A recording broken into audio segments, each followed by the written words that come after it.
All right, gang, let's get right into it. So I'm going to start in a standing position, make sure I got my core locked in, and then I'm going to hinge my knees and walk my hands down right in front of my feet. Everyone's going to bend their knees to a different level, depending upon how tight those hamstrings are. Then I'm going to bring my left foot right up next to my left arm in a tall plank groiner. And I'm going to go ahead and take my elbow and push my knee out, and then I'm going to take my hand and push my knee in, and I'm going to rotate toward that front leg while I do it. Then I'm going to do a scapular push-up, which is going to be just engaging the scaps by pushing into the ground and then pulling my shoulder blades back, add in a rotation, and now I'm going to go ahead and sit back into a hamstring bow.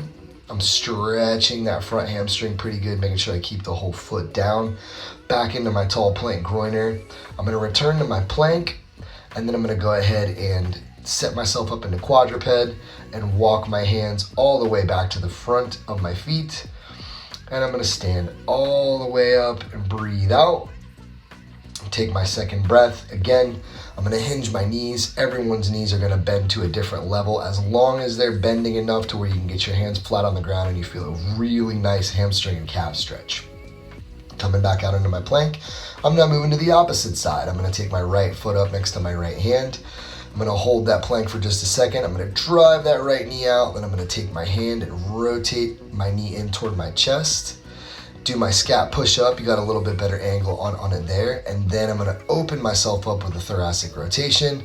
Hand goes back down. I'm going to set that knee in, and I'm going to sit all the way back into that hamstring stretch again. Once again, making sure I keep that foot flat on the ground so I'm maximizing stretch on the posterior side. Back into my tall plank groiner. I'm going to return that right foot, so I'm back into a plank again. Bend the knees so in quadruped, and I'm going to walk my hands all the way back in front of my feet, bringing my butt up as high as I can to get that final hamstring stretch. Enjoy.